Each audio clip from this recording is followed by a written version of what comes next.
ilmu klimatologi itu tidak hanya hujan, tidak hanya hujan itu. Karena beberapa pertanyaan itu muncul, waduh ini masuk klimatologi nanti seperti apa gitu ya. Jadi memang banyak.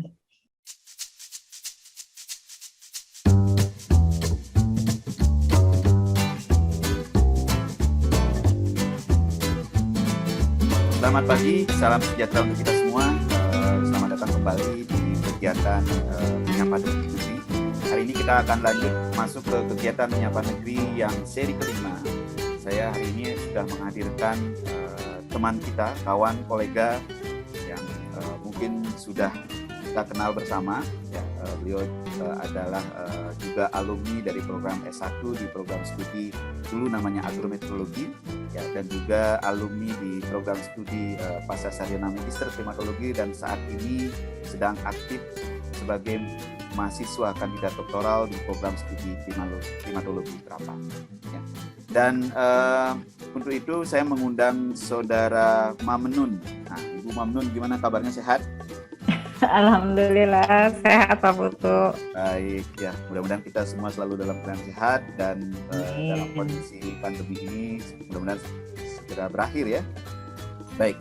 Amin. Ya, seperti kegiatan kita hari ini, kita rencananya akan diskusi-diskusi gitu ya, ngobrol-ngobrol santai terkait dengan topik yang sudah kita sampaikan, yaitu kita akan mencoba membahas apa sih itu klimatologi gitu ya. Klimatologi kita lihat dari aspek keilmuan, kemudian bagaimana diaplikasi dari perspektif kita mungkin sebagai pembelajar gitu ya yang sudah mempelajari klimatologi. Ya, saya perkenalkan dulu Ibu Mamnun ini selain juga saat ini sebagai kandidat atau mahasiswa di program studi doktoral klimatologi Terapan, beliau juga adalah staf peneliti ya, mungkin nanti bisa menjelaskan lebih detail di Badan Meteorologi, Geofisika dan Klimatologi ya di BMKG. Mungkin pertanyaan pertama ya, saudara Mamnun, ini di BMKG sejak tahun berapa? Di BMKG itu saya mulai jadi CPNS sejak tahun 2005. Oh, 2005 berarti sudah 2005. Sudah cukup lama, udah hampir lama, ya? 16 tahun ya kurang lebih. Dulu berarti masuk BMKG itu pertama kali setelah lulus ya atau Enggak. Kebetulan saya lulusnya tahun 2003, 2003 awal kalau nggak salah itu.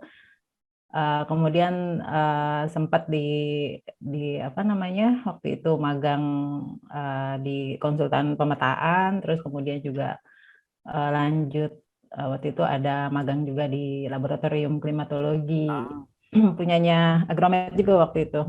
Iya. Ya, kemudian ada pembukaan CPNS, akhirnya daftar di situ.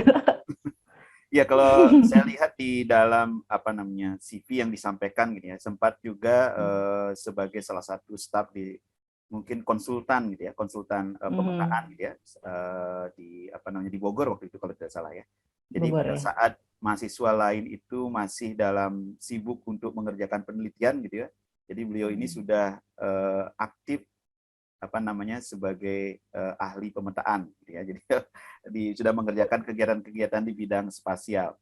Ya, kalau misalkan kita melihat dari sesuai dengan apa yang kita ingin bahas hari ini ya, kita akan membahas bagaimana pemahaman kita terhadap klimatologi gitu ya. Pada saat kita di awal masuk program studi yang namanya agrometeorologi ya waktu itu pada tahun 1997 ya. 97 ya. Nah, jadi sekitar 24 tahun ya kalau tidak salah mengawali itu. Kemudian masuk lagi sebagai mahasiswa di tahun 2009, ambil program studi klimatologi Terapan untuk program magister. Nah, kalau melihat perkembangan itu, kira-kira bagaimana pemahaman terhadap klimatologi sejak awal masuk tahun 97, kemudian 2009, dan sekarang masuk lagi di tahun 2019? 19. Ya. Iya, memang waktu awal masuk tahun 1997 itu kan jurusannya agrometeorologi ya waktu itu. Ya. Jadi kebetulan ilmu nama ini tuh kenapa dipilih waktu lulus SMA itu karena waktu itu kelihatannya unik gitu. Kelihatannya unik, terus kayaknya keren gitu. Tapi belum tahu sebenarnya apa sih yang dipelajarin gitu. Nah, setelah masuk di IPB lalu mengikuti perkuliahan, ternyata makin makin bingung gitu. Ini sebenarnya ilmu apa sih gitu. Terus sambil berjalannya waktu, ternyata banyak hal-hal ya yang dipelajarin, baik itu secara fisika, secara matematis, terus ternyata banyak tentang dinamika atmosfer gitu, tentang bagaimana cuaca, iklim gitu. Walaupun pada saat itu masih kuliah, masih jadi mahasiswa S1 itu masih bingung juga nanti kalau kerja di mana ya, itu pertanyaan yang Paling sering muncul yang paling sering gitu masih kita ya, utarakan. betul betul. Karena waktu itu kan iklim itu belum terlalu dikenal ya, belum terlalu banyak gitu. Mungkin Jadi isu-isu iklim belum terlalu kadang kita banyak. bingung gitu, kita nanti mau kemana sih? Betul, belum belum terlalu dikenal oleh masyarakat luas gitu. Mungkin ada beberapa yang sudah, tapi secara umum masih belum banyak lah gitu pengetahuan tentang iklim secara umum. Jadi waktu S1 itu memang masih meraba-raba gitu, masih mempelajari, tapi ya memang ada keasikan tersendiri gitu untuk tahu bagaimana proses di atmosfer gitu. Nah, kemudian setelah masuk menjadi pegawai BMKG, nah ini baru baru baru belajar sedikit demi sedikit gitu, ternyata cukup banyak manfaat atau aplikasi dari ilmu iklim yang kita pelajari selama di kuliah S1 gitu. Lalu Ya, karena di BMKG juga banyak kemudian berkembang gitu informasi-informasi yang dibutuhkan oleh masyarakat, kemudian ilmu iklim, isu-isu iklim juga semakin banyak gitu. Dan akhirnya tahun 2009 saya lanjut untuk sekolah lagi, untuk S2 lagi, dan di jurusan yang sama di klimatologi terapan. Kurang lebih sih seperti itu. Gitu. ya yang menarik itu sebenarnya pada saat tahun 97 itu kan sebagai mahasiswa gitu, yang mempelajari topik tentang agrometeorologi. Tapi sempat juga kemudian masuk ke kegiatan ikut di dalam kegiatan magang atau bekerja waktu itu ya di spasial tuh, di mana pada saat itu kan spasial belum terlalu banyak yang mengerjakan itu, tapi tiba-tiba itu gimana ceritanya itu, maksudnya masuk apakah waktu itu kegiatan-kegiatan iklim belum banyak itu atau memang waktu itu memang spasial yang lagi booming atau bagaimana itu? Tahun berapa ya? Tahun 98 mungkin ya? Kalau magang pertama kali sih sebenarnya kenal sama spasial sama remote sensing tuh karena waktu itu kan ada praktek lapang ya. Jadi tahun 97 kan di kita tuh ada praktek lapang di Agromet dan kebetulan saya praktek lapang di Lembaga Penerbangan dan Antariksa Nasional di Lapan. Ya. Nah, dari situ ternyata bukan cuma iklim saja gitu yang dipelajarin, ternyata juga banyak tools gitu, terus teknologi yang mendukung keilmuan dari iklim itu sendiri gitu. Ternyata bisa dari satelit, kemudian bisa dari data-data radar misalnya dan data penginderaan jauh lainnya gitu. Nah, dari situ mulai tuh ada ketertarikan gitu. Ketertarikan di kayaknya menarik nih untuk spasial, untuk remote sensing gitu. Nah, setelah dari situ ya kebetulan ada kegiatan atau ada project ya yang waktu itu memang dia konsultan gitu, konsultan pemetaan dan akhirnya ikut aja gitu, ikut gabung di project tersebut gitu. Dan dari situlah ternyata banyak kenal lagi gitu teknologi-teknologi yang lain gitu. Ternyata ada foto udara, ada macam-macam. Ya, itu memang betul kalau misalkan kita sadari ya bahwa pada saat orang mengenal apa itu klimatologi atau apa itu ilmu iklim kan itu akan muncul pertanyaan, wah apa ini ilmu iklim, mempelajari cuaca, apa yang dipelajari di cuaca gitu ya. Nah, padahal pada saat kita sudah masuk dalam bidang tersebut itu banyak sekali hal-hal yang bisa kita pelajari yang mungkin sekarang dengan kemajuan teknologi itu sudah banyak sekali, misalkan seperti tadi spasial gitu ya, analisis spasial itu juga tidak lepas dari sebenarnya masalah-masalah iklim gitu kan ya, kemudian juga lingkungan dan sebagainya. Nah, kembali lagi mungkin proses pada saat, karena kita saat ini kita ingin membahas bagaimana sih proses ya seorang Mamnun yang saat ini mungkin sebagai seorang pembelajar gitu bilang karena masih dalam proses sekolah gitu ya. Bagaimana memahami dari awal pada saat terjun pertama kali gitu ya dari SMA kan masih umum, kemudian masuk kepada bidang ilmu iklim, kemudian sampai saat ini mungkin terlalu spesifik, nanti kita akan bahas seperti itu. Nah, kalau misalnya kembali lagi pada saat awal itu penelitiannya tentang apa sebenarnya waktu itu? Waktu awal, jadi waktu S1 itu untuk menyelesaikan Ya, waktu S1 saya penelitiannya itu tentang ini bagaimana mengestimasi waktu itu biomasa tanaman. Waktu itu kebetulan di tanaman jati ya, tapi menggunakan remote sensing gitu. Jadi dari menggunakan teknologi gitu. Udah. Jadi memang pengalaman di Lapan itu cukup sangat bermanfaat sekali gitu ya, dan mendukung skripsi waktu itu gitu. Jadi karena memang udah mulai suka nih gitu sama yang berbau spasial, yang berbau remote sensing gitu. Akhirnya pas skripsi kebetulan ada tema itu, dan akhirnya ya dijalanin untuk sebagai topik dari skripsi saya gitu. Sebenarnya dari situ sih. Oh.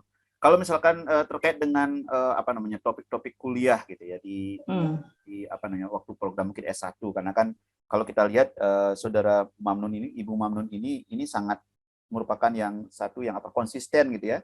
Dari klimatologi S1, S2, S3 gitu. Ini jarang terjadi ini. Biasanya ya baru mempelajari tentang iklim tuh di S3-nya gitu ya, pada pendidikan doktoralnya, atau di S2-nya, atau mungkin S1-nya. Nah, kalau Bu Mamnun ini spesial nih kalau saya bilang. Jadi S1 sudah mempelajari iklim, S2 kembali lagi, S3 kembali. Nah, kembali ke S1 itu, kalau misalkan kita lihat mata kuliah yang diberikan waktu S1 gitu ya, waktu namanya agrometeorologi. Itu seberapa besar sebenarnya terkait dengan apa yang dikerjakan saat ini gitu. Jadi apakah itu sebenarnya mendukung atau bagaimana sebenarnya? Iya, untuk mata kuliah di S1 waktu itu ya, waktu itu pertama kali bicara pertama kali masuk di BMKG gitu, setelah lulus dari agromet, itu memang terasa sekali gitu bahwa apa yang kita pelajari selama di kuliah S1, mata kuliah yang diberikan itu ternyata mendukung sekali gitu pekerjaan yang dilakukan di BMKG, karena memang kebetulan kan BMKG itu bisa dibilang inline gitu ya, atau bisa bolak-balik lah, agromet juga inline dengan BMKG pun banyak hal-hal yang menjadi tupoksinya itu yang juga inline gitu dengan teori-teori atau mata kuliah yang ada di S1 gitu. Jadi memang sangat bermanfaat gitu, sangat bermanfaat. Jadi ada beberapa yang mata kuliah yang memang sangat terpakai gitu ketika kita bekerja di BMKG, itu sangat terpakai waktu itu gitu. Ya, artinya dari sisi kurikulum mungkin ya waktu agrometeorologi itu masih sesuai atau sangat sesuai ya dengan bidang pekerjaan yang kebetulan saat ini Ibu Mamnun ini bekerja di BMKG. Di BMKG kalau boleh tahu di bidang apa? Bagian apa, peneliti kah atau apa istilahnya? Iya, kalau untuk saat ini memang untuk fungsional saya di peneliti, dan saat ini saya di kedeputian klimatologi. Kebetulan pusatnya pusat informasi layanan informasi iklim terapan. Tuh. Layanan informasi iklim terapan.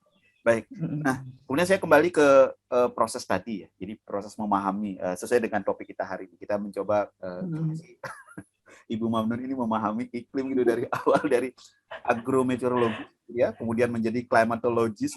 Jadi pada saat S2 itu kan di tahun berapa? 2009 ya? 2009. Kemudian topik penelitiannya apa waktu S2? S2 itu saya tentang validasi dan koreksi bias data hujan menggunakan satelit. Waktu itu satelit TRMM ya. Yang Tropical Rainfall Measuring Machine itu. Kebetulan waktu itu dengan analisis data spasial ya. Iya. Kemudian dari validasi itu dilanjut bagaimana data satelit digunakan untuk melakukan prediksi hujan. Karena kan di BMKG itu memang salah satu tupoksinya adalah menyediakan informasi tentang prediksi hujan gitu, dan salah satu sumber data yang dapat digunakan itu menggunakan satelit gitu. Jadi selain data observasi, kita juga mencoba menggali bagaimana data satelit itu bisa digunakan untuk prediksi curah hujan beberapa bulan ke depan gitu. Jadi kalau dilihat dari prosesnya memang masih terkait dengan spasial gitu ya. Jadi spasial. Dan mungkin ini bisa menjadi informasi juga untuk siapapun gitu yang di luar bidang ilmu atau mungkin yang akan tertarik untuk terlibat gitu ya, atau masuk untuk mempelajari bidang ilmu klimatologi, bahwa ilmu klimatologi itu tidak hanya hujan, tidak hanya hujan itu. Karena beberapa pertanyaan itu muncul, waduh ini masuk klimatologi nanti seperti apa gitu ya. Jadi memang banyak hal-hal lain yang terutama dari analisis dan itu sangat bermanfaat gitu ya, analisis spasial gitu. Jadi saya kira itu mungkin perlu diinformasikan gitu ya oleh siapa lagi, mungkin kita gitu ya. Yang menjadi kendala kan pada saat menginformasikan itu, apa yang kita ingin informasikan mungkin tidak sampai 100% sepenuhnya gitu ya. Jadi itu ada mungkin muncul gap di situ. Jadi sebagai contoh misalkan nanti kalau sudah lulus itu mau jadi apa gitu. itu tidak semua, padahal kalau kita lihat wah alumni yang mempelajari klimatologi itu sudah di mana-mana ya saat ini, baik di masyarakat ataupun di instansi dan sebagainya ya. Nah, saya kembali lagi ke topik ini yang menarik ini terkait dengan pemahaman seorang Mamnun gitu ya, yang dimana pada saat awal mempelajari klimatologi khusus spesifik di bidang pertanian ya, agrometeorologi, kemudian terapan klimatologi, dan kemudian memanfaatkan keilmuan itu untuk kegiatan-kegiatan penelitian di BMKG. Nah, kalau melihat perkembangan, ini kan Saudara Mamnun ini kan mempelajari mungkin awal gitu ya, masuk atau terjun dan mengenal bidang klimatologi ini kan, ya seperti tadi disampaikan itu sudah 24 tahun ya, itu sudah kuliah gitu ya. Kalau udah lulus kuliah, harusnya kalau seorang anak itu sudah lulus kuliah gitu ya, jadi sudah cukup lama. Nah, kalau melihat perkembangan sampai saat ini, dari awal tahun 97 kemudian saat ini, itu seperti apa sebenarnya klimatologi tersebut gitu di kita atau khususnya di Indonesia ya, kira-kira seperti apa? Iya, kalau kita berangkat dari tahun 97 gitu ya, karena memang saya baru mengenal iklimnya itu di tahun 97 ketika masuk S1 di agrometeorologinya IPB. Saya sendiri memang waktu itu tidak terlalu mengenal gitu iklim itu apa sih gitu, atau mungkin saya juga yang belum cari tahu banyak, tapi secara umum gitu, secara masyarakat umum, bahwa iklim itu belum banyak dikenal oleh masyarakat secara luas gitu. Kemudian lulus S1, masuk ke BMKG, kemudian itu baru mengenal bagaimana iklim atau ilmu-ilmu iklim itu ternyata banyak sekali dibutuhkan oleh berbagai sektor gitu. Waktu itu sih memang masih terbatas seperti penerbangan, terus bagaimana cuaca itu digunakan untuk prediksi cuaca, digunakan untuk penerbangan gitu. Kemudian pertanian gitu. Jadi masih skupnya itu masih belum terlalu luas gitu, dan masih berkisar di antara prediksi-prediksi iklim saja gitu. Kemudian berlanjut semakin era tahun di atas tahun 2000-an, 2010, di atas tahun 2010 itu semakin berkembang gitu. Apalagi terutama dengan bertambahnya isu perubahan iklim misalnya, kemudian sudah semakin banyak gitu masyarakat merasakan, kok ini hujannya beda ya, musimnya kok beda ya, misalnya seperti itu gitu. Kok ini gitu, masyarakat tuh semakin banyak bertanya, ini kok biasanya Agustus panas, kok ini hujan gitu. Terus dengan semakin banyak fenomena yang terjadi di alam gitu, baik itu karena dampak perubahan iklim maupun memang proses variabilitas iklim itu sendiri gitu. Lama-lama semakin ke sini gitu, semakin tahun 2000 di atas 2010, di atas 2020 itu semakin luas gitu, dan informasi iklim itu juga semakin berkembang. Jadi bukan hanya di 1-2 sektor saja gitu, melainkan banyak sekali gitu sektor-sektor lain yang sangat membutuhkan informasi iklim tersebut gitu. Jadi memang perkembangannya sangat pesat ya, cukup sangat pesat gitu, bagaimana iklim ini dapat dimanfaatkan oleh sektor-sektor terkait maupun oleh masyarakat secara luas gitu.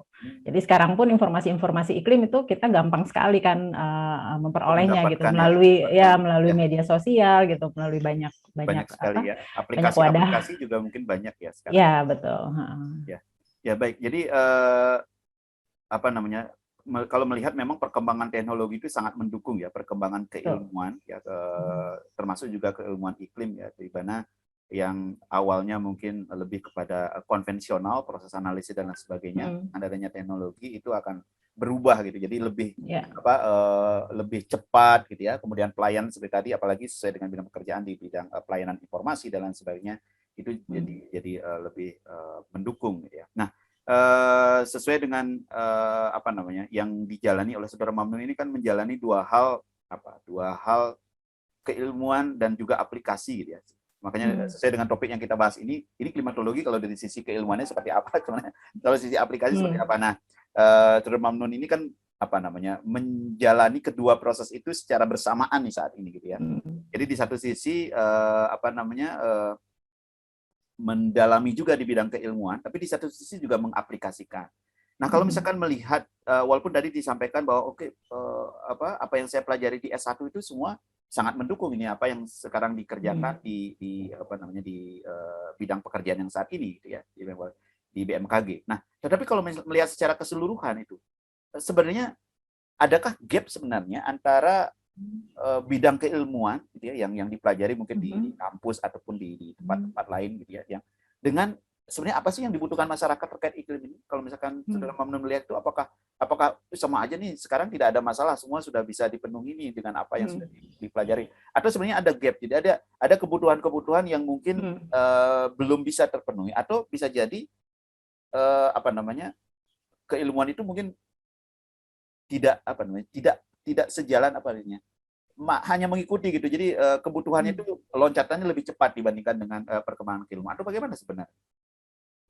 Iya, kalau yang saya jalani gitu ya, saya jalani selama ini di apa namanya di BMKG, di mana kita bekerja juga untuk memberikan layanan informasi gitu kepada masyarakat itu, dan sementara apa namanya di BMKG itu kan kebutuhan akan informasi itu sangat banyak gitu, apalagi saat ini banyak sekali baik itu dari instansi pemerintah, dari instansi yang lain, dari masyarakat luas gitu, dan bukan hanya informasi prediksi saja, tapi banyak ada banyak hal gitu di situ gitu, di mana kita di BMKG itu harus bisa apa namanya mengejar kebutuhan informasi ini gitu, dan bagaimana salah satu caranya ya kita harus meningkatkan kapasitas diri kita juga gitu, antara lain yaitu dengan belajar lagi melalui program-program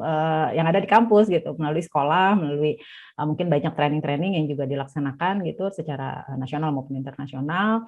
Dan kalau melalui jalur sekolah gitu, jalur istilahnya formal ya, setelah formal ini kita memang belajar lagi gitu keilmuannya secara teoritis gitu, kemudian kita coba istilahnya bagaimana yang teoritis ini bisa kita gunakan untuk memenuhi kebutuhan user di BMKG, user di BMKG.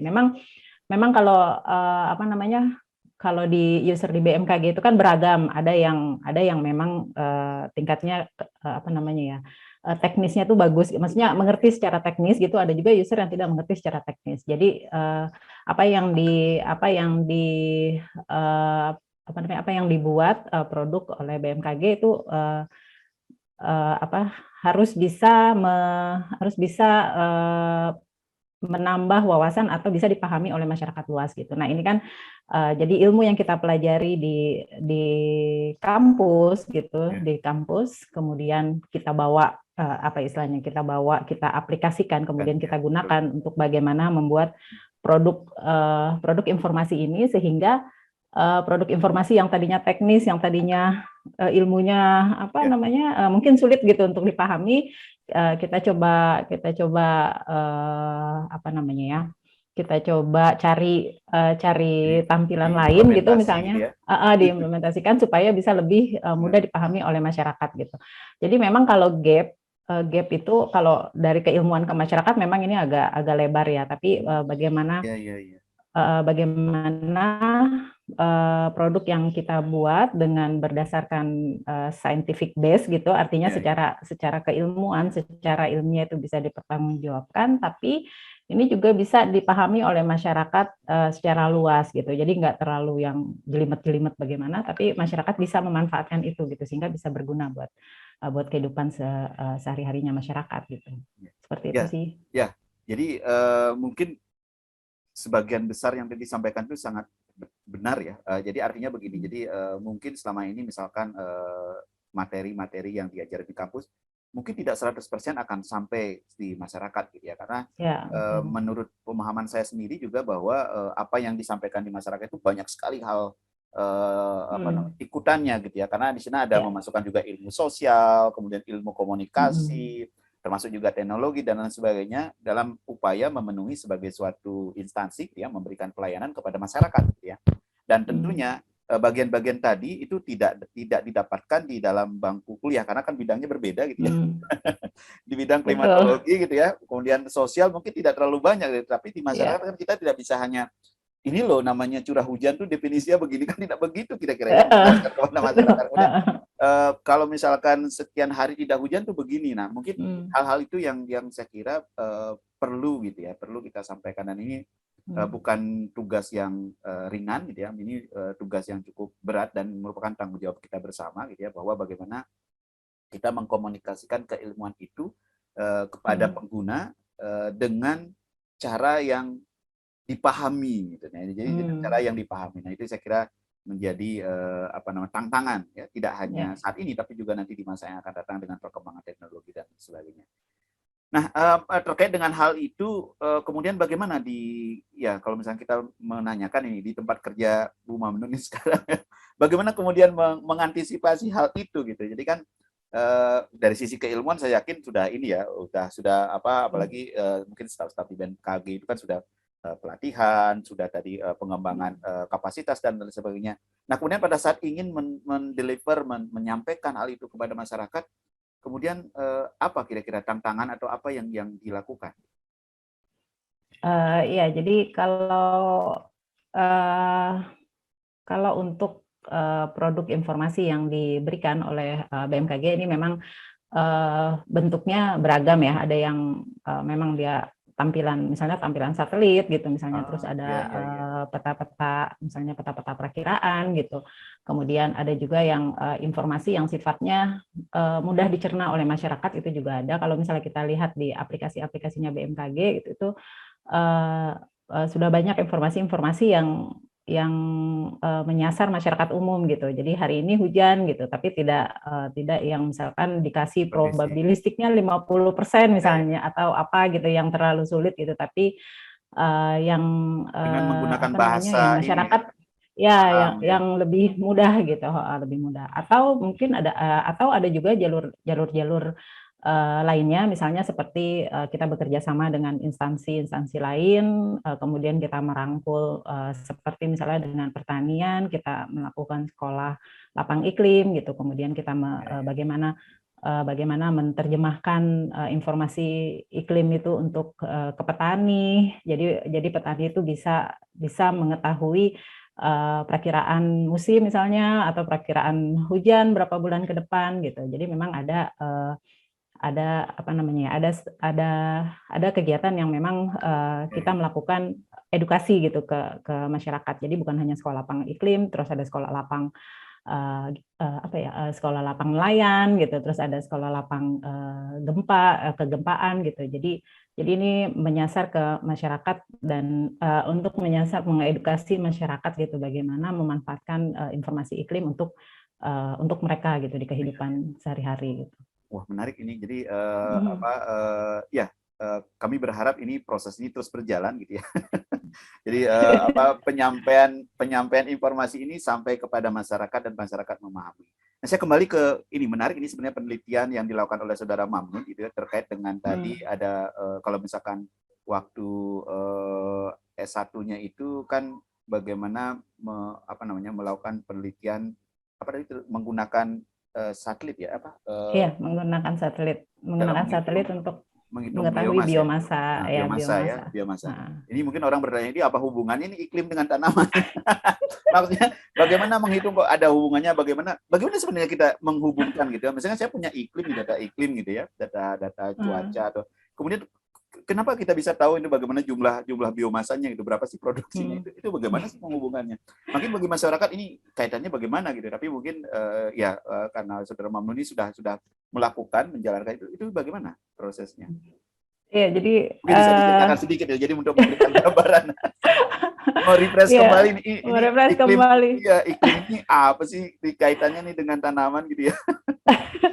Iya, jadi kalau terkait skripsi waktu S1 ya. Jadi memang kebetulan waktu itu kan waktu itu lagi salah satu yang dibahas itu kan terkait isu perubahan iklim gitu, dan salah satunya itu bagaimana kita menghitung karbon stok yang ada di Indonesia gitu. Salah satunya kan source-nya itu adalah hutan. Dan kebetulan waktu itu sih ada mahasiswa S3 ya yang memang dia lebih concern sekali ke situ gitu, menghitung berapa sih besaran emisi yang dihasilkan dari hutan jati tersebut gitu, berapa megaton gitu, kalau kita tebang, kemudian berapa karbon yang lepas gitu atau yang hilang dan seterusnya gitu. Tapi kebetulan saya lebih kepada bagaimana remote sensing itu menangkap luasan hutan, kemudian melalui estimasi melalui rumusan kita mencoba menghitung kira-kira besaran karbon, besaran biomasa yang ada di situ tuh berapa gitu yang ada di hutan tersebut. Nah, dari kita tahu besaran biomasa tersebut, kita bisa mengkalkulasi kira-kira berapa sih karbon yang ada di hutan tersebut gitu. Jadi memang kaitannya dengan mitigasi perubahan iklim waktu itu. Seperti itu sih. Jadi memang kelihatannya nggak terbayang gitu. Tapi betul. Ini seperti mengenang kembali nih waktu kuliah S1. Ya, mungkin sebelum lanjut saya ingin menyapa juga, ini ada beberapa kawan-kawan kolega teman yang hadir juga di sini. Mungkin nanti kita bisa ada sesi diskusi juga ya nanti.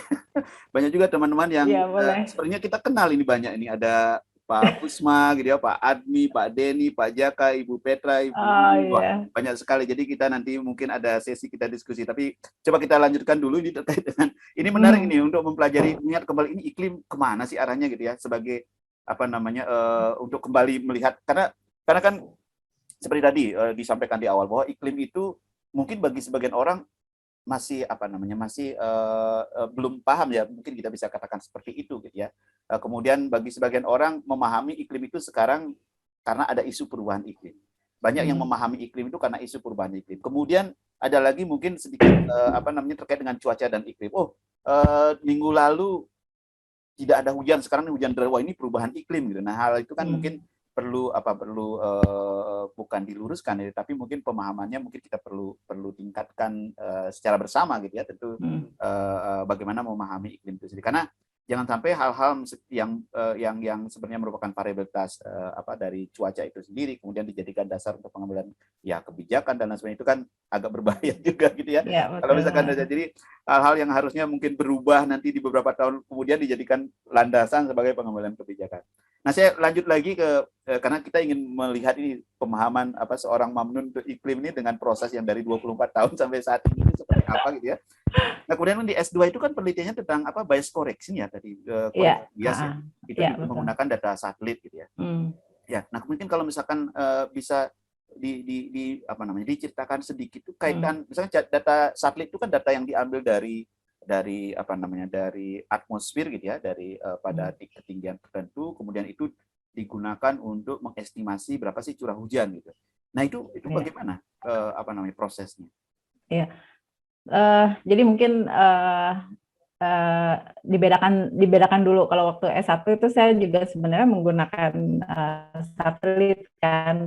satelit untuk menghitung biomasa, untuk melihat tutupan lahan di di Iya, iya. permukaan bumi. Nah, itu satelit yang digunakan itu adalah satelit sumber daya alam gitu. Jadi memang dia Oke. fokus bagaimana menangkap pantulan objek yang ada di permukaan bumi, kemudian dengan proses perhitungan dan segala macam, kemudian kita bisa melihat karakteristik dari permukaan bumi yang ingin kita peroleh gitu informasinya. Gitu.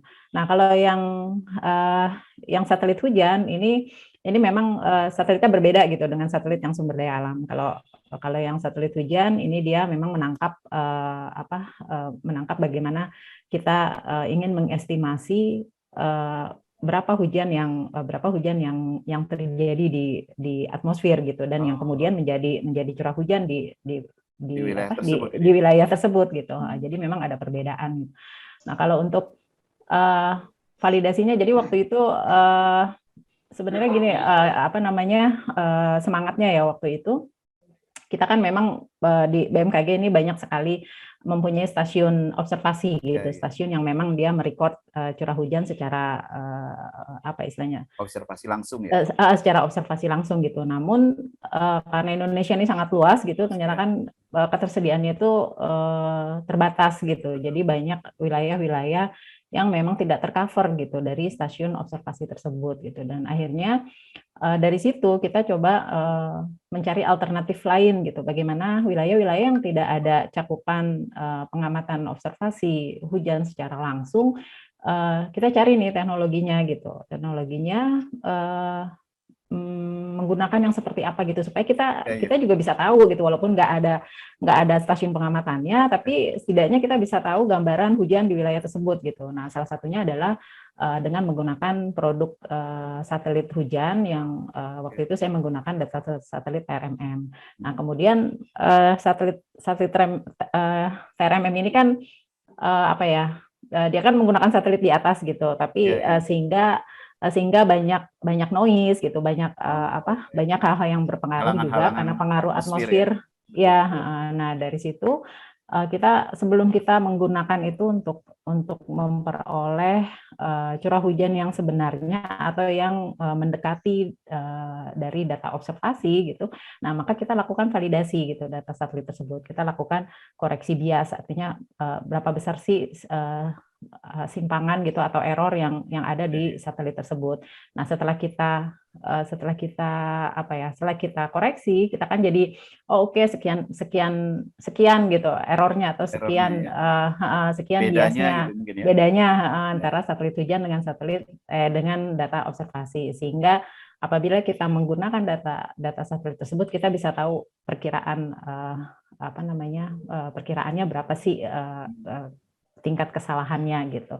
Cuma dari situ kemudian dari bias yang ada kita coba koreksi gitu. Kita coba koreksi dengan menggunakan persamaan juga yang kemudian hasil satelit tersebut yang sudah terkoreksi kemudian dapat kita gunakan untuk memperoleh informasi apa yang mau kita inginkan gitu. Nah, kebetulan waktu itu saya mencoba melakukan prediksi dengan menggunakan data satelit yang sudah terkoreksi bias gitu. Ya, kira-kira seperti itu. Ya, berarti artinya itu sudah selesai kan prosesnya. Artinya sudah keluar hasilnya kan ya. Berarti artinya kalau misalnya kita implementasikan itu sebenarnya kita sudah bisa mendapatkan nilai curah hujan seluruh wilayah Indonesia ya saat ini. Iya. Tanpa artinya ya tetap pengukuran tetap dilakukan, tapi kan tadi sudah dilakukan koreksi bias gitu ya, sudah dikalibrasi dan lain sebagainya. Artinya kalau misalkan kita implementasikan hasil penelitian tadi, itu sebenarnya sudah bisa dapatkan seluruh wilayah Indonesia. Ya, bisa, betul. Ya, ya.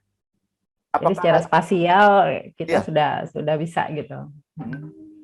Ya, ya. Nah, ini menarik ini karena kan ya kalau misalnya kita lihat ya mungkin bagi pengguna atau juga nanti yang menggunakan informasi iklim itu kan ada beberapa juga yang menanya ini bagaimana ini mendapatkan data curah hujan, itu paling sering itu dijadikan pertanyaan, itu bagaimana saya mendapatkan curah hujan sedangkan di situ tidak ada data stasiun pengamatannya gitu ya. Kan ada beberapa kalau misalkan mendapatkan data dengan ya mungkin analisis spasial, interpolasi dan lain sebagainya, tapi ini kan menggunakan data satelit gitu ya. Nah, kalau misalkan di bidang operasional itu hasil penelitian ini apakah sudah digunakan maksudnya dalam pengambilan pembuatan informasi, pengambilan kebijakan mungkin itu bagaimana? Mhm. Iya, jadi sebenarnya yang saya lakukan ini hanya salah satu ya, salah satu data satelit yang bisa digunakan gitu. Sebenarnya tuh banyak banyak sekali gitu, banyak sekali data satelit yang bisa digunakan selain tram. Apalagi saat ini sebenarnya tram itu sudah sudah stop ya, kalau nggak salah tuh Sudah tidak ini lagi ya, sudah tidak operasi continue lagi gitu, continue datanya sudah ya. tidak continue lagi datanya dan sudah digantikan dengan jenis satelit yang resolusinya itu lebih tinggi gitu. Kalau nggak salah GPM ya, kalau nggak salah namanya GPM gitu. Dan satelit-satelit ini kan sebenarnya banyak gitu, ada GSMAP,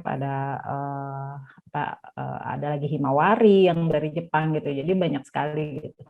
Cuma memang ini kan yang saya kerjakan ini adalah salah satu salah satu proses bagaimana kita memanfaatkan data satelit untuk mengatasi kekurangan gitu atau keterbatasan data observasi. Nah, sebenarnya ini kan yang mau kita garis bawahi. Jadi bahwa keterbatasan data observasi itu bisa kita siasati lah, istilahnya siasati gitu dengan menggunakan data satelit gitu. Dan kalau memang kebetulan apa yang saya lakukan di hasil koreksi yang saya lakukan di tesis S2 itu untuk saat ini memang bisa dibilang tidak bisa diimplementasikan lagi gitu, karena memang produk Produknya data sudah tidak satelit tram-nya continue juga ya. sudah tidak Tapi continue. Dan uh, ya, ketika kita mau mengganti misalnya dari data satelit tram kemudian menggunakan yang versi terbaru gitu dengan resolusi lebih tinggi, itu kita harus melakukan proses proses koreksi dari bias awal ya. kembali gitu, karena memang kan Betul, betul. karakteristik dari data satelitnya juga berbeda gitu. Ya, Tapi kan kita sudah bisa kita validasi gitu, yang nantinya akan bisa kita lakukan untuk membuat satu produk tertentu gitu. ya, Jadi tapi artinya proses itu kan sudah valid ya. Artinya ya. proses kalau misalnya kita mengganti atau merubah data awal gitu, artinya kan prosedur analisis yang dilakukan tuh sudah valid ya. Maksudnya kalau misalnya kita ganti pun dengan satelit yang lain, berarti artinya prosesnya sama yang diikuti gitu kan. Ya, ya, Ya. Nah, betul. kalau misalkan kita lihat dari itu kan di aplikasi, waktu kuliahnya apakah itu dipelajari itu atau gimana gitu ya? Misalkan itu kan diimplementasi di ranah Hmm. aplikasi gitu ya. Nah, kemudian bagaimana dengan apa yang sudah dipelajari? Seberapa besar misalkan hal-hal yang dipelajari di kampus itu berkontribusi terhadap proses tadi? Uh, sebenarnya sangat-sangat berkontribusi ya, karena di apa namanya selama kuliah, selama ngambil mata kuliah itu kan, kalau di klimatologi terapan tuh ada yang namanya mata kuliah apa ya, satelit apa gitu ya, namanya saya lupa, pengolahan Ya, data satelit atau apa gitu. ya, ya.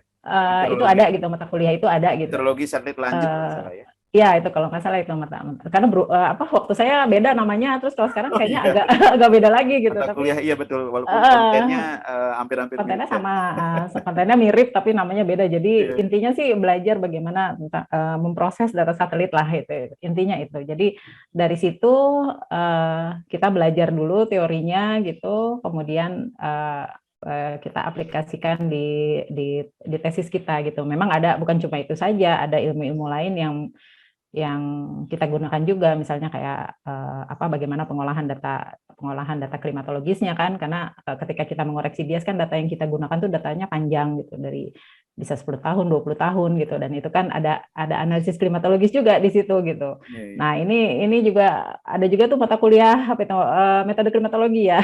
Ya, Metode metode klimatologi. klimatologi Nah, lanjut ya. itu juga kita kita Ya, ya. kita pakai juga gitu. Kita aplikasikan juga di kegiatan tersebut, maksudnya di proses validasi tersebut gitu. Jadi memang dimanfaatkan sekali Dimanfaatkan. gitu. Wah.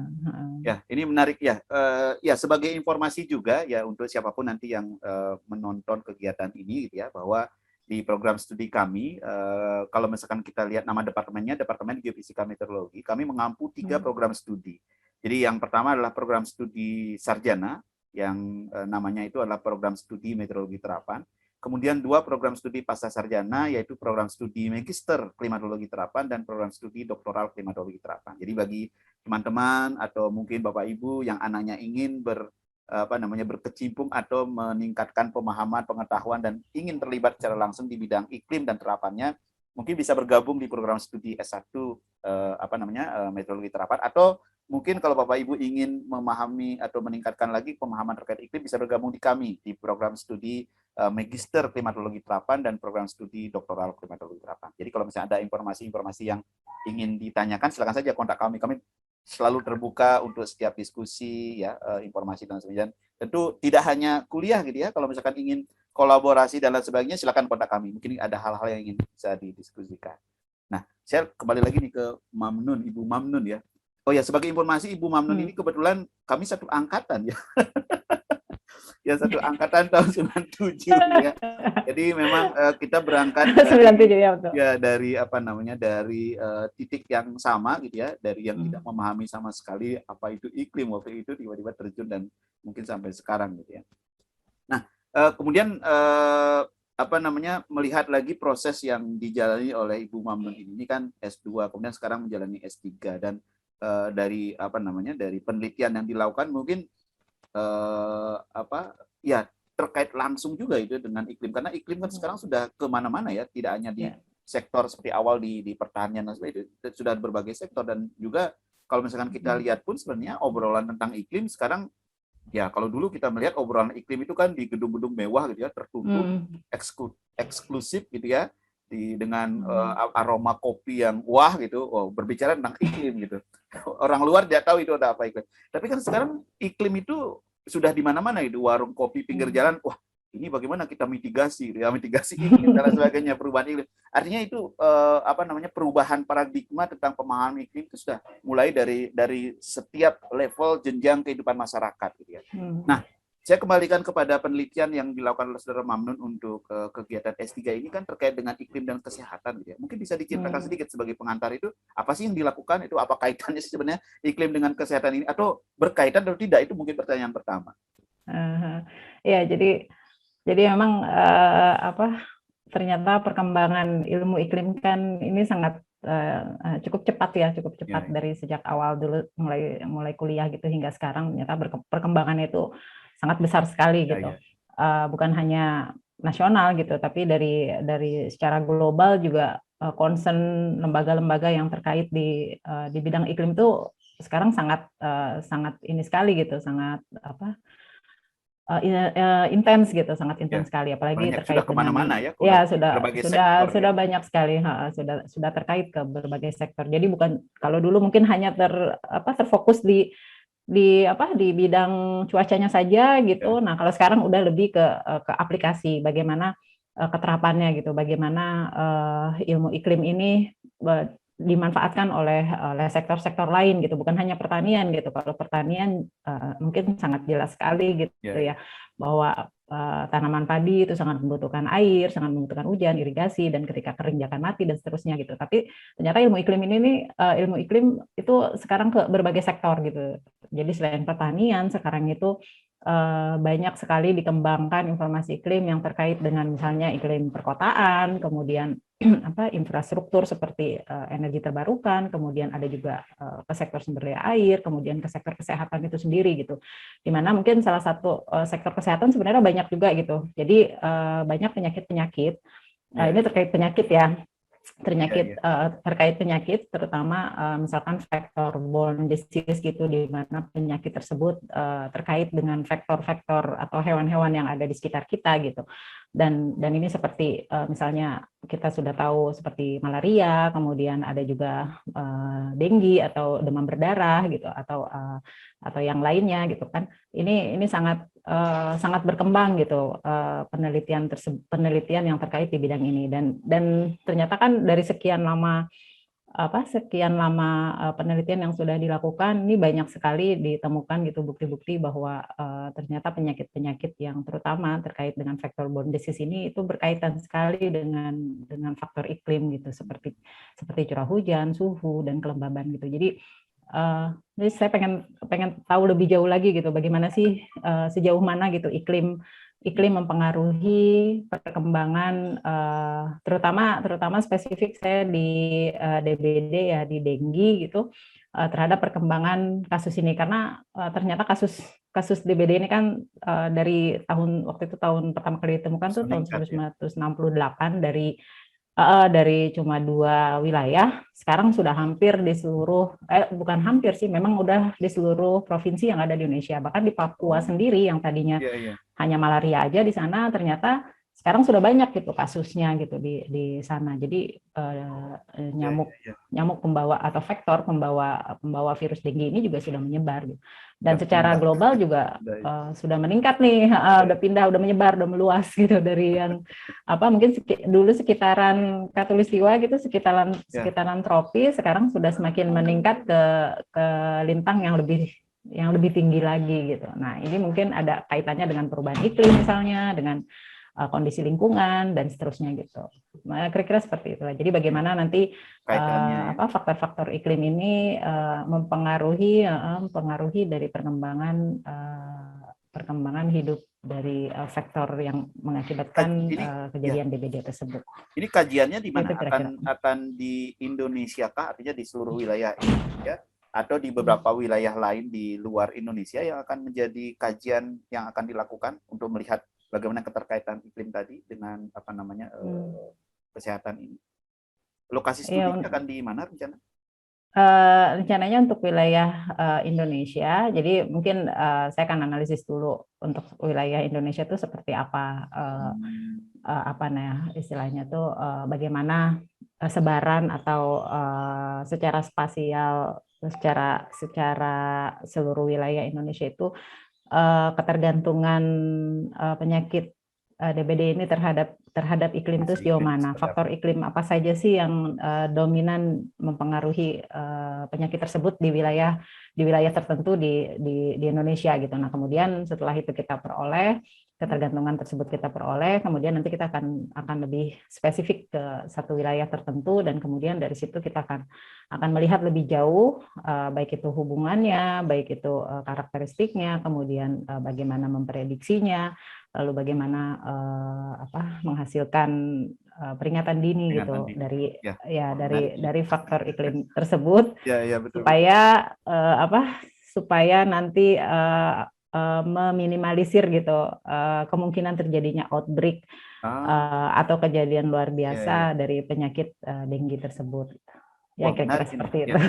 Kita menunggu ini hasilnya berarti ya. Jadi artinya kalau misalkan informasi dan penelitian ini sudah terlaksana gitu ya, selesai, kita bisa diimplementasikan tentunya, dan kita bisa mendapatkan. Saya menarik tadi yang bagian terakhir itu bisa menjadi early warning. Gitu. Jadi saya membayangkan misalkan dalam suatu aplikasi itu saya memiliki tools gitu, alat gitu ya, yang bisa saya gunakan. Misalnya saya pergi ke suatu daerah, kemudian saya klik aja di sana, wah ini potensi ininya tinggi nih, potensi terpapar dengue ini, wah dalam kategori apa dan sebagainya. Nah itu menarik juga itu. Jadi setiap orang punya punya informasi awal gitu ya, sehingga bisa pertama tadi mungkin menghindari, kemudian melakukan pencegahan dan sebagainya. Jadi seperti tadi mungkin disampaikan oleh Ibu Mamnun, bisa digunakan untuk menghindari terjadi outbreak ya di suatu wilayah ya, sehingga ya kalaupun ada kejadian-kejadian, harapannya kan ada program yang dulu saya ingat itu namanya zero jentik gitu ya. Zero jentik itu, jadi zero jentik. Jadi kegiatan-kegiatan yang dilakukan oleh masyarakat bagaimana untuk memperbaiki, tapi tentunya di situ harus ada informasi dulu ya, seberapa besar misalkan potensi dan sebagainya gitu. Jadi masyarakat bisa secara mandiri, oh ini potensi di daerah kami ini tinggi gitu ya. Jadi kemudian dari mungkin kepala lingkungannya gitu mengajak masyarakat, ayo kita membuat program yang namanya zero jentik gitu. Ya siapa tahu ada yang mendengar ini bisa dijadikan program nih zero jentik. Nah, ya. Baik, kembali lagi nih ke proses. Jadi kita mungkin lihat kembali, memahami iklim itu kan tidak bisa langsung ya. Jadi proses ya sampai saat ini pun kalau kita lihat, wah masih banyak sekali hal-hal yang perlu dipelajari terkait dengan ilmu iklim. Dan karena itu ilmu terus berkembang dan sebagainya, sedangkan kita mengikutinya atau mungkin teknologi mengikutinya mungkin juga tidak sejalan gitu ya, kecepatannya itu berbeda gitu ya. Nah, melihat perkembangan saat ini kan banyak sekali sekarang, mungkin Saudara Mamnun ini bekerja di instansi gitu ya, di BMKG, kemudian sekarang banyak sekali juga ada tools atau alat ya, analisis dan lain sebagainya yang dikembangkan dan itu digunakan gitu ya oleh masyarakat. Sebagai contoh misalkan kalau misalkan saya sebut satu merek gitu ya, ada AccuWeather gitu ya, kemudian ada hal-hal lain dan sebagainya. Itu bagaimana kemudian dari sisi mungkin sebagai seorang pelaku gitu ya di bidang ilmu iklim itu melihat itu dengan adanya perkembangan kalau misalkan dulu sepemahaman saya dulu yang namanya iklim itu ya harus dikeluarkan oleh instansi seperti pemerintah BMKG, tapi kan sekarang banyak sekali di luar itu yang sudah mengembangkan juga gitu ya. Itu kira-kira bagaimana? Iya, memang saat ini informasi itu mudah sekali gitu kita peroleh gitu. Apa yang kita mau gitu, bukan cuma cuaca tapi banyak sekali gitu. Nah, kalau terkait cuaca iklim ini kan kalau dari BMKG sendiri kita memang punya produk gitu yang dinamakan Info BMKG, itu aplikasi yang bisa masyarakat download gitu, aplikasinya baik dari Android maupun dari iOS gitu. Itu isinya tuh banyak itu di sana, informasi perakiraan cuaca, perakiraan iklim, gelombang gitu, gempa bumi, dan misalnya kayak gempa bumi juga kita bisa dapat peringatan atau alert ketika terjadi gempa bumi di suatu tempat gitu. Dan ini juga di BMKG sendiri tuh terus melakukan peningkatan hasil prediksinya gitu. Nah, lepas dari situ memang kita juga tahu banyak sekali aplikasi-aplikasi yang di luar dari produk BMKG gitu. Jadi kayak tadi disebutkan ada AccuWeather atau mungkin ada yang lainnya lagi gitu. Kalau menurut pandangan saya aplikasi-aplikasi tersebut ini bukan menjadi misalnya yang satu bagus, yang satu jelek atau seperti itu gitu. Tapi ini memperkaya, tapi ini memperkaya informasi iklim dan cuaca yang kita punya gitu. Jadi ini bisa malah banyak informasi yang bisa kita manfaatkan gitu. Jadi dari AccuWeather kita bisa manfaatkan, kemudian dari info BMKG juga bisa kita manfaatkan, di mana dari situ kita tujuannya kan adalah untuk bagaimana kita menghadapi atau mengantisipasi misalnya ada kejadian-kejadian yang misalnya ekstrim gitu, atau ada kejadian prediksinya misalnya akan terjadi curah hujan sangat tinggi, lebat, ekstrim atau apa. Nah, ini kan menjadi bahan masukan untuk kita mengantisipasi gitu. Itu sih yang sebenarnya yang perlu atau yang penting kita setuju dengan hal itu gitu dalam banyak hal. Ya, menarik karena seperti tadi disampaikan, info BMKG itu kan merupakan suatu tools atau aplikasi ya yang dikeluarkan oleh BMKG untuk mendiseminasikan hasil penelitian tapi hasil perakiraan dan sebagainya gitu ya, sebagai satu informasi yang bisa dimanfaatkan oleh masyarakat. Jadi bukan hal yang harus menjadi bertentangan gitu ya, tapi ini adalah sinergi gitu ya, sinergi. Jadi saya sangat setuju dengan hal itu, karena bagaimanapun juga tujuan akhir itu kan bagaimana masyarakat bisa paham, bisa aware gitu, lebih aware, peduli dan lain sebagainya, dan akhirnya secara bersama-sama kita iklim ini kan bukan urusan Ibu Manun sendiri. Kalau kita serahkan ke Ibu Manun, nanti sekolahnya nggak selesai. Ini tugas kita bersama gitu ya, gitu. Itu yang mungkin sering juga saya melihat bahwa memang saatnya itu kan ada dua hal sebenarnya yang bisa kita lakukannya. Apakah kita berkompetisi atau kita berkolaborasi. Mungkin kita penting berkolaborasi dalam segala hal gitu ya, yang tentu itu akan bisa memberikan dampak atau efek yang lebih tinggi gitu ya, hal-hal apa yang kita lakukan. Nah, ini menarik. Nah, tapi kalau misalkan melihat fenomena yang ada saat ini, kecepatan teknologi ini sangat tinggi gitu. Kalau misalkan melihat dari situ kalau kita berbicara ini, walaupun Ibu Manun tidak mewakili secara ini BMKG ya, tapi kita menanyakan ini, itu BMKG melihatnya seperti apa itu dengan perkembangan teknologi yang saat ini? Tren saat ini? Sebenarnya teknologi yang berkembang memang sangat pesat sekali ya, baik itu baik itu dari sisi pemodelan misalnya, kemudian dari teknologi apa misalnya satelit remote sensing dan sebagainya, atau dari aplikasi-aplikasi, terus media-media yang semakin banyak gitu ya. Dan ini sebenarnya sangat apa ya, sangat bisa sangat dimanfaatkan sekali gitu oleh kita, oleh BMKG untuk lebih meningkatkan layanan-layanan informasi yang terkait dengan iklim dan cuaca gitu. Jadi banyak media, banyak teknologi, banyak perkembangan keilmuan yang memang sudah sangat sekarang ya, sudah sangat ini sekali gitu, Tinggi ya.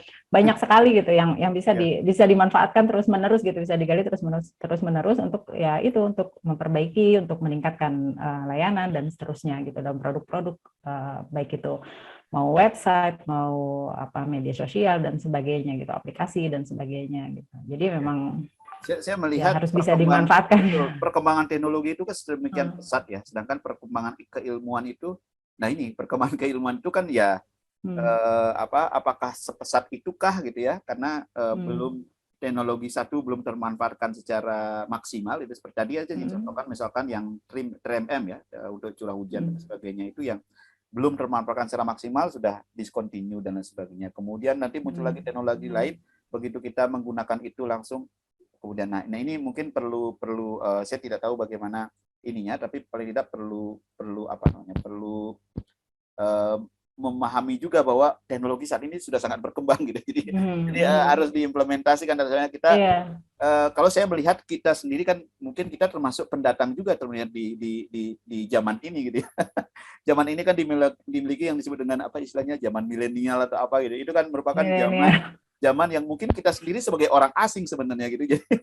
Jadi kita bukan penguasa atau pemilik dari zaman ini, tapi lebih kepada kita pendatang dan kita belajar banyak gitu. Dan ya mudah-mudahan itu menjadi gambaran juga dalam pengembangan ilmu klimatologi. Maksud saya ilmu klimatologi itu kan dari awal yang konvensional seperti itu ya, kemudian dengan masuk ke dalam zaman di mana teknologi itu sedemikian pesat berkembang. Nah, keilmuan ini harus beradaptasi juga gitu. Jadi tidak bisa lagi bahwa keilmuan itu hanya sekedar sesuatu yang ada di textbook gitu ya. Textbook ya. Tapi mulai menyesuaikan diri apa sih yang sebenarnya ada di masyarakat. Nah, itu yang kami mungkin di kampus perlu sebenarnya informasi-informasi itu. Baik, banyak hal yang sudah kita diskusikan, mungkin nanti kita akan kembali lagi, tapi ini sekaligus menyapa yang ada di sini. Mungkin kalau misalkan ada yang ingin menyampaikan gitu ya, sekaligus menyapa Ibu Mamnun ini susah nih, beliau ini saya sendiri menanyakan kapan waktunya, bisa ini susah sekali. Beliau ini super sibuk gitu ya. Jadi kalau misalkan ada yang ingin menyapa silakan. Mungkin kalau misalkan ada yang ingin menanyakan dan sebagainya. Di sini ada beberapa juga yang hadir, ini sepertinya banyak teman-teman kita. Ada yang ingin menanyakan, saya buka untuk sesi pertanyaan mungkin. Ya, silakan. Ada yang ingin disampaikan nih ke Ibu Mamnun nih, mumpung ini Ibu Mamnun mau nanya ini Bu Haji, Bu Mamnun. Amin, didoain. Itu kan kalau iya maksudnya tadi kan udah diceritain tuh ya terkait iklim bisa dipakai di pertanian, terus di tadi kesehatan juga ngebagi-bagi. Sebetulnya manfaatnya itu ada berapa bidang sih sebetulnya Bu? Itu pertama ya Bu. Terus yang keduanya secara penggunaan, kalau saya lihat sih kan ini iklim tuh dipakainya untuk level mungkin grassroots agak susah ya di Indonesia mungkin menurut saya Bu. Ini levelnya kan masih sampai di menengah ke atas lah kalau disebutnya gitu, jadi orang-orang tertentu gitu. Nah ini sampai halayak ke belakang nih kayak model saya yang di pedesaan nih. Tantangannya tuh nanti ke depannya seperti apa Bu gitu. Itu aja sih Bu, mohon bantuannya ya Bu Dokter. Terima kasih Pak Putu. Wah, terima kasih Pak. Mungkin bisa silakan Bu Mamnun, silakan menanggapi, mungkin langsung silakan. Iya, menyapa dulu, apa kabar ini Kang Jaka? Kang Jaka ini sehat Bu. Apa ya? Alhamdulillah sehat ya. Jadi memang concern-nya di pertanian ya, Kang Jaka ya. super sekali nih emang alumni IPB gitu, alumni pertanian, alumni Agrovet, dan memang berkaryanya di bidang pertanian gitu. Jadi mungkin kembali ke pertanyaan tadi ya, yang pertama mungkin kalau untuk terkait pemanfaatan iklim di di beberapa bidang itu memang banyak sekali gitu. Kalau kita mereverse ke WMO atau ke kerangka atau framework global gitu terkait layanan informasi iklim, itu setidaknya ada 9 gitu, ada 9 sektor yang menjadi concern pengembangan layanan informasi iklim untuk sektor-sektor tersebut ya, antara lain seperti pertanian, kemudian ada sumber daya air, lalu kesehatan, lalu pariwisata, kemudian ada renewable energy atau energi terbarukan gitu, dan seterusnya. Itu memang ini banyak sekali gitu yang bisa dimanfaatkan terutama oleh BMKG sebagai penyedia informasi iklim untuk menyediakan informasi iklim yang sesuai dengan kebutuhan setiap sektor gitu. Jadi kalau pertanian nanti ada butuh informasi iklimnya seperti apa supaya misalnya supaya untuk mencegah terjadinya kerugian hasil panen misalnya karena terjadi bencana iklim, misalnya kayak banjir atau kekeringan. Nah, bagaimana BMKG misalnya bisa menyediakan informasi ini supaya mencegah penurunan produksi akibat gagal panen karena dampak bencana tersebut gitu. Jadi memang ini PR yang masih harus menjadi tantangan ya bagi BMKG untuk menyediakan informasi ini di berbagai bidang gitu. Nah, kemudian untuk yang pertanyaan kedua, ini memang kalau kita lihat ya, memang informasi-informasi ini masih sifatnya teknis gitu Pak Putu, masih kita lihatnya di website gitu, yang mungkin kalau di masyarakat di desa yang di pelosok itu mungkin untuk mendapatkan informasi atau mendapatkan jaringan internet aja mungkin susah gitu. Jadi seperti belum pelosok sekali gitu. Nah, memang ini juga menjadi tantangan gitu. Untuk saat ini kan BMKG juga berusaha untuk memberikan informasi semudah mungkin gitu ya, untuk bisa dipahami oleh seluruh masyarakat gitu, untuk bisa digunakan dalam kehidupan sehari-hari, untuk misalnya untuk warning, untuk supaya kita bisa tahu kapan perakiraan cuacanya, kapan informasi gempa bumi misalkan, atau informasi kualitas udara gitu.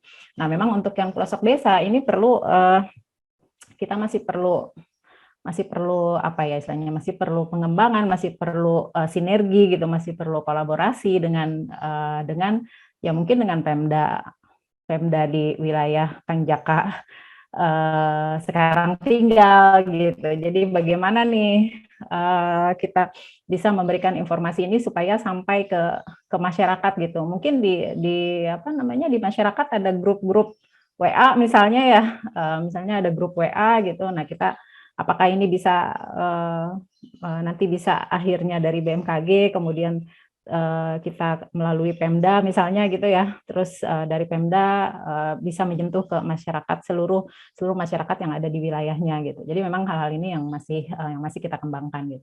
Nah, kalau untuk petani sendiri misalnya BMKG seperti di awal tadi saya sudah jelaskan gitu, BMKG berkolaborasi dengan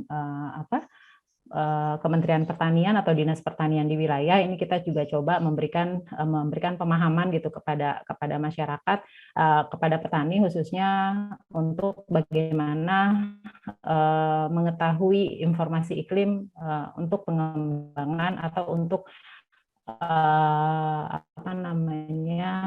aktivitas pertanian mereka gitu. Jadi ada semacam jembatan dengan dinas pertanian gitu kalau untuk petani gitu. Mungkin seperti itu Pak Putu. Jadi ya, memang kerjasama ini yang sangat penting juga ya. Dan ini saya kira menarik ini mungkin kalau tadi Ibu Mamnun menjelaskan bagaimana iklim dari ranah tadi mungkin keilmuannya dan aplikasinya di instansi ya. Kemudian secara kebetulan kita juga kedatangan tamu ini Pak apa namanya, Jaka Fahrudin ya. Gimana Kang, sehat? Sehat Pak, alhamdulillah. Ini Waduh, makasih nih penjelasannya Bu Dokter, mantap nih. Aduh. Ya. Langsung kasih lulus aja Pak, jadi Bu Dokter. ya. Kalau boleh nih nanya Kang Jaka masih kan Kang Jaka.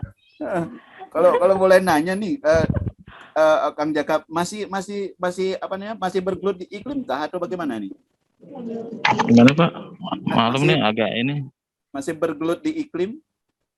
Enggak Pak, Oh, waduh, ya. Tapi lepas Pak, udah lepas. Jadi sekarang mau nyari duit, misalkan per bulan harus outnya berapa miliar gitu tuh Pak. waduh, Pusing mantap. ya. Tapi duit orang Pak, bukan duit kita.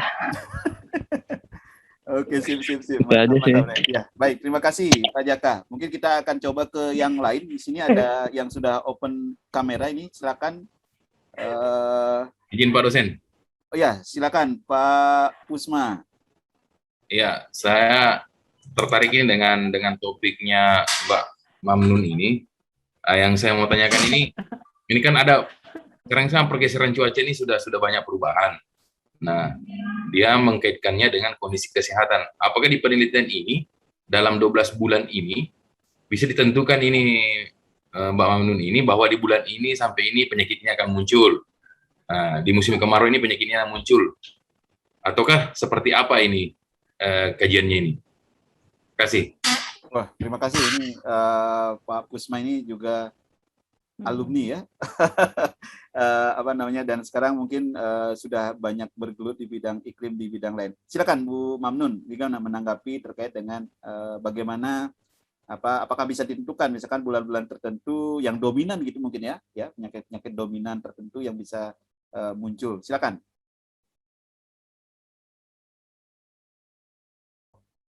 Bu Mamnun ada kendala di jaringan. Mungkin kita diskusi dengan Pak Pusma saja nih ya. Ya, kita sambil menunggu. Ya, tadi pertanyaan tadi bagaimana iklim terkait dengan kesehatan. Mungkin nanti kita menunggu jawaban atau konfirmasi dari Bu Mamnun. Tapi selain itu, sebentar, sudah muncul ya. Bu Mamnun, apakah? Mohon maaf terputus. Ya, pertanyaannya tadi terkait dengan apakah misalkan dalam setiap bulan itu bisa diketahui misalkan bulan-bulan ini dominan ini penyakitnya apa gitu kira-kira ya, penyakit apa yang muncul. Itu bagaimana dari penelitian ini, dari kajian yang dilakukan oleh Bu Mamnun, apakah akan ke arah sana atau bagaimana? Oke, ya. Sebelumnya makasih nih, ini Daeng Pusma ini teman teman seangkatan kita juga yang dari Sulawesi nih, terkait pertanyaannya tadi ya. Jadi kebetulan untuk disertasi saya ini tidak seluruh penyakit ya akan dilakukan analisis. Jadi lebih fokus kepada penyakit demam berdarah denggi gitu. Nah ini juga untuk demam berdarah denggi ini nantinya akan dilakukan semacam membangun model prediksi dari DBD itu sendiri, bagaimana potensi nanti DBD beberapa bulan ke depan, bisa 1 bulan, 2 bulan, atau 3 bulan ke depan gitu.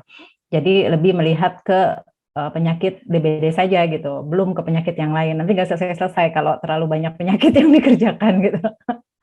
Jadi masih fokus di satu penyakit dulu gitu. Oke. Berarti artinya dari kajiannya itu kira-kira malaria itu di bulan-bulan berapa kira-kira?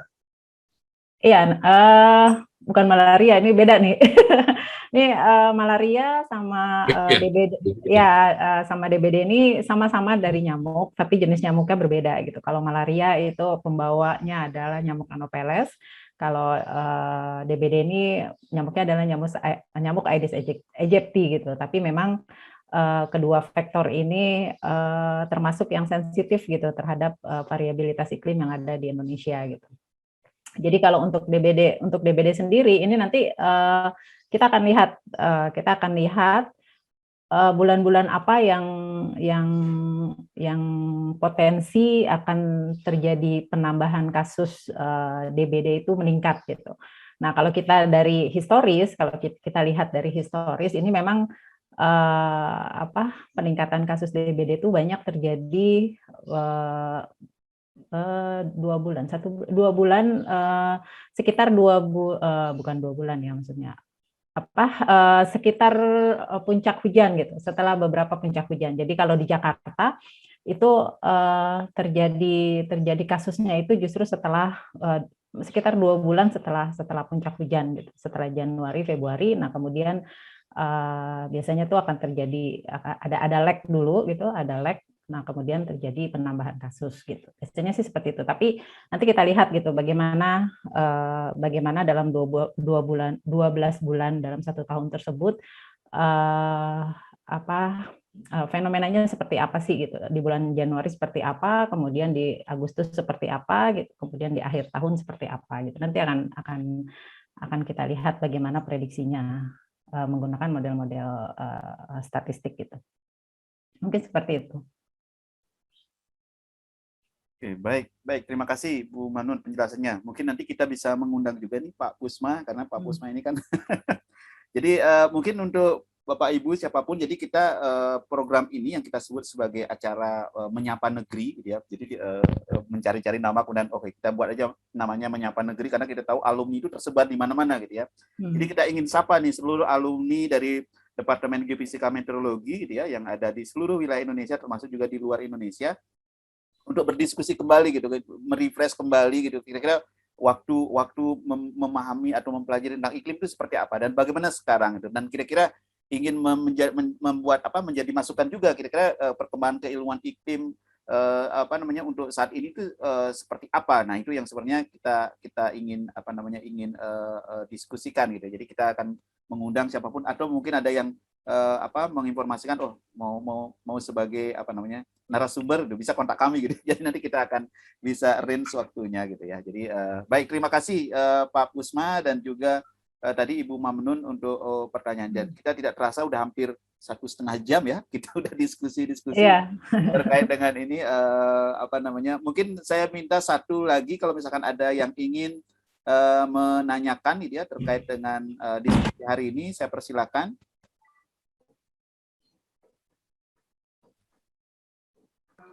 Pak Razi, silakan Pak Razi, ini sudah open kamera. Assalamualaikum warahmatullahi wabarakatuh. Selamat pagi buat semua ini. Senang ini bisa ketemu orang-orang yang Pak Razi, sehat? Alhamdulillah. Silakan, mangga. Waduh. Gimana Bu Mamnun? Alhamdulillah sehat. Nih AA ini dulu dipanggilnya AA ini. Iya, alhamdulillah nih. Saya ini sebelumnya mengucapkan selamat buat Pak Putu nih ya, selaku ketua program studi klimatologi. Itu baru ya Pak Putu ya, program studi baru ya? Wah, program studi klimatologi terapan namanya baru Pak, tapi sudah lama, lebih dulu dari Pak. Saya terang udah lama nggak ada kabar-kabar pendidikan di jurusan ya Pak Pusma ya. Selamat juga buat Bu Mamnun ya, semoga lancar dalam program studi doktornya, semoga tercapai ya. Saya ingin menanggapi begini aja. Sebelumnya kan mungkin dari sisi industri itu ya BMKG ini sangat berperan.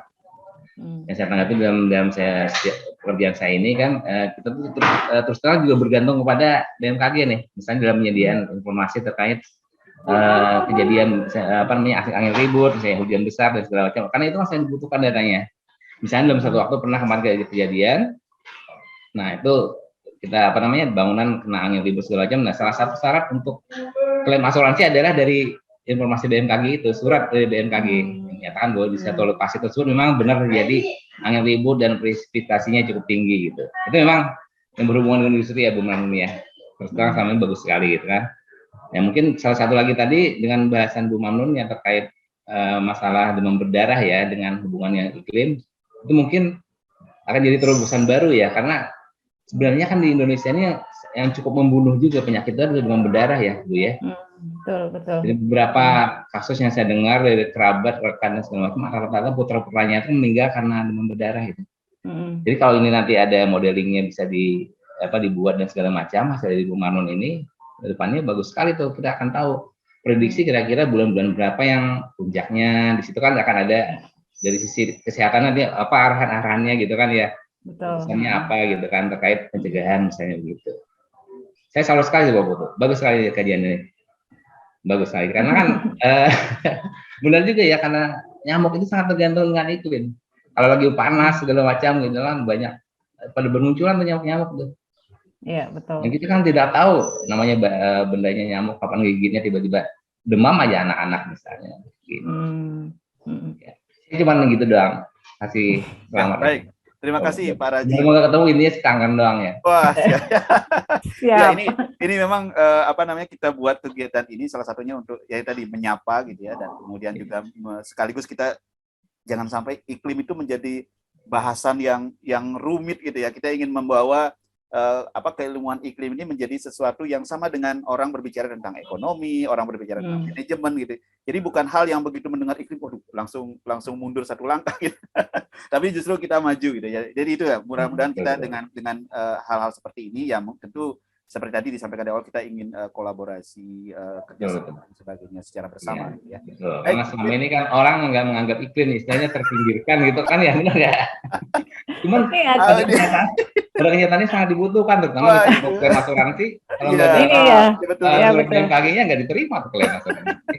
Ini juga sebenarnya menarik juga nih Pak Putu, klaim asuransi nih. Sebenarnya ini mungkin beberapa tahun, 10 tahun kali ya, 10 tahun terakhir ini asuransi yang berbasis cuaca gitu ya, yang berbasis indeks cuaca indeks iklim, indeks cuaca gitu, ini banyak juga gitu dikembangkan gitu. Saya pernah mengikuti salah satu training gitu, kerjasama dengan asuransi, waktu itu asuransi dari Jepang ya. Ini mereka tertarik sekali gitu bagaimana misalnya kayak tadi Pak Razi kan menjelaskan gitu, kalau terjadi puting beliung gitu atau terjadi hujan ekstrim gitu, ini kan bisa dilakukan klaim asuransi. Tapi maaf sebelumnya, Pak Razi ini di bidangnya apa ya? Nggak, maksudnya di industrinya ya, industrinya. Jasa transportasi ya. Oke. Ya, jadi kalau yang waktu itu saya pernah ikutin gitu ya, ini terkait indeks cuaca untuk bidang pertanian gitu. Jadi bagaimana pada hujan berapa gitu, pada hujan ditentukan dulu gitu indeksnya nih untuk batas klaim dari yang bisa dilakukan oleh petani. Jadi kalau misalnya curah hujannya ekstrim ketika dalam 1 bulan itu hanya bukan hanya, misalnya lebih dari 300 mm dan terjadi banjir misalnya gitu. Nah, itu petani bisa tuh klaim. Misalnya dia rugi kan karena lahan sawahnya terbanjiri gitu, sehingga mereka gagal panen. Nah, ini ada nih skema asuransinya gitu, melalui indeks cuaca atau melalui indeks iklim tersebut gitu. Nah, ini juga salah satu pengembangan yang semakin mengikuti zaman nih Pak Putu. Ya, betul. Dari ilmu iklim itu sendiri gitu. Ya, betul, di asuransi itu kan ada beberapa skema ya. Mungkin ada beberapa yang akan diberikan asuransi kalau misalkan yang bersangkutan mengalami kerugian gitu ya. Betul. Bisa diklaim. Tetapi kan kalau misalkan yang asuransi indeks iklim itu kan sedikit berbeda skemanya, di mana ya mungkin tadi seperti disampaikan oleh Bu Bamnun itu, bahwa dia menggunakan nilai indeks sebagai batasan threshold gitu. Jadi kalau misalkan indeks itu terlampaui, maka si customer itu mendapatkan klaim dari asuransi itu walaupun tidak mengalami kerugian gitu. Nah, ini sebenarnya untuk petani ini sangat menguntungkan. Mungkin Pak Razi juga ya. Karena apa? Karena kalau petani mampu melakukan mitigasi atau melakukan adaptasi terhadap perubahan iklim, pada saat indeks itu terlewati, yang bersangkutan akan mendapatkan klaim juga, artinya mendapatkan klaim asuransi. Tapi di satu sisi dia dapat juga mendapatkan produksi yang sama gitu, yang jadi double. Nah, ini sebenarnya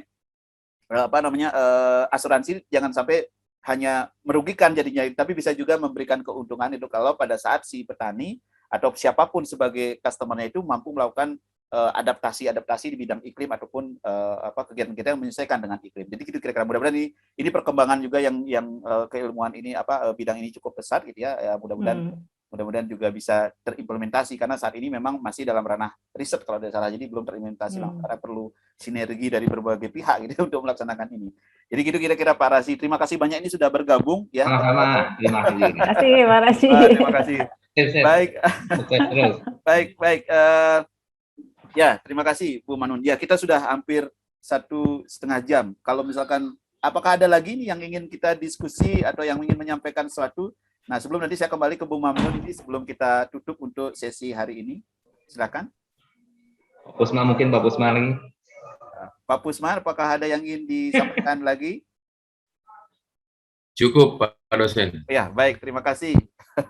Ya, baik, saya kembali ke Bu Mamnun ini. Tadi kan sudah membahas ilmu iklim dari bagaimana Bu Mamnun dari awal gitu ya, dari S1, kemudian S2, S3 juga tetap mempelajari ilmu iklim. Saya kembali kepada judul kegiatan ini, klimatologi antara keilmuan dan aplikasi, kemudian ada stripnya itu adalah perspektif pembelajar. Gitu ya. Nah, saya ingin melihat nih dari Bu Mamnun sendiri sebagai seorang pembelajar gitu ya, yang masih juga mendalami iklim saat ini, perspektif klimatologi itu seperti apa kira-kira? Itu yang pertama. Kemudian yang kedua, untuk siapapun yang ingin mendalami iklim itu, apa yang perlu dipersiapkan? Gitu? Apakah saya perlu teknologi dulu baru belajar iklim, ataukah saya masuk aja nih ke bidang iklim atau bagaimana? Atau yang ketiga mungkin kira-kira kalau dari pandangan Bu Mamnun sendiri, arah perkembangan ilmu iklim ini akan arah kemana gitu? Apakah akan tetap seperti saat ini ataukah mungkin akan lebih pesat atau bagaimana? Silakan. Ya, jadi melalui pembelajaran ya yang sudah saya lalui gitu, dari mulai kampus, kemudian bekerja, kemudian kampus lagi, bekerja lagi, kampus lagi gitu. Jadi memang klimatologi ini adalah ilmu yang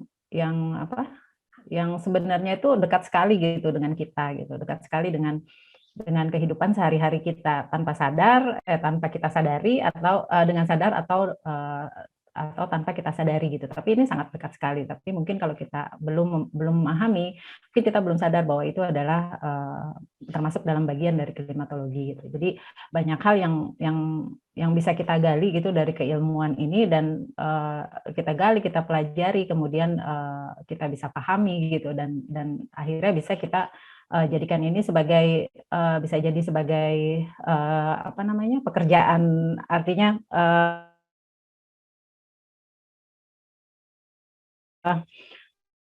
mendukung pekerjaan kita gitu, atau bidang yang kita lakoni gitu, atau bidang yang kita geluti gitu, baik dari transportasi ya gitu. Jadi ini sebenarnya klimatologi ini sangat ini sekali gitu, sangat dekat sekali dengan kita gitu.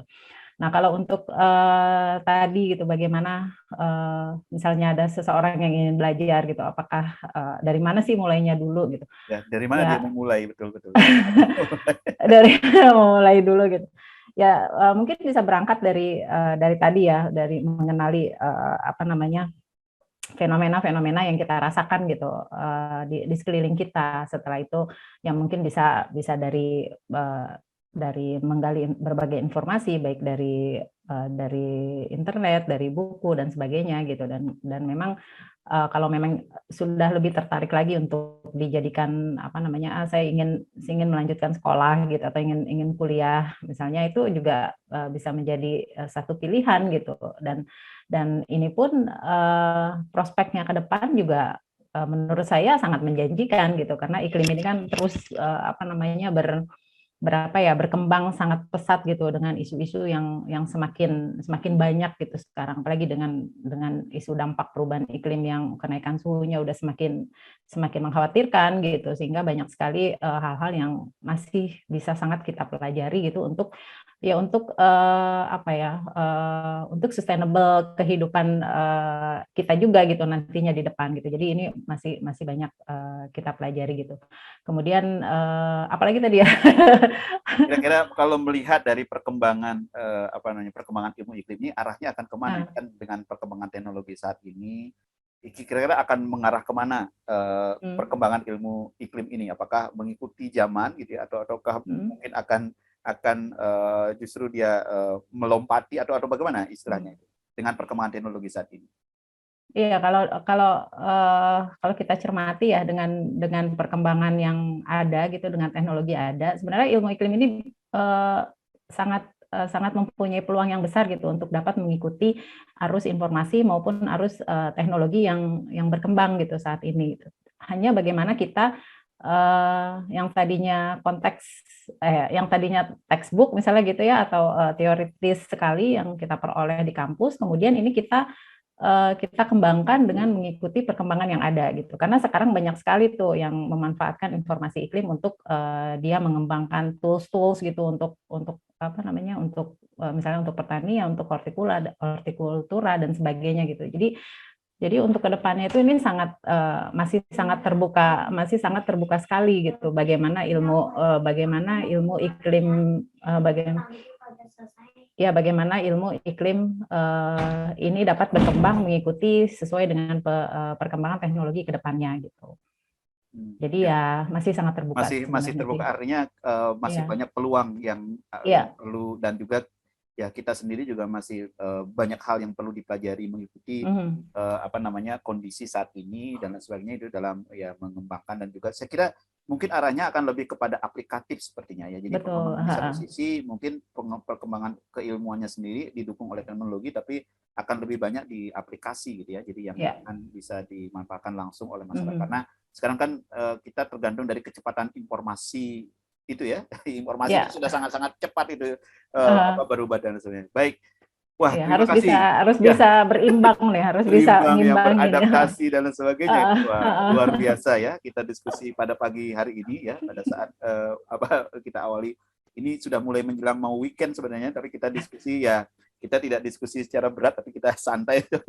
Tapi luar biasa ya, mungkin perspektif tadi yang disampaikan oleh Ibu Mamnun dan juga dari teman-teman juga yang sebenarnya kalau misalnya perlu kami sampaikan juga kepada siapapun yang hadir nanti atau yang menonton kegiatan ini, perlu kami sampaikan tadi yang menyampaikan pertanyaan dan sebagainya itu, kita berangkat dari awal yang sama. Kita masuk di tahun 97 gitu ya.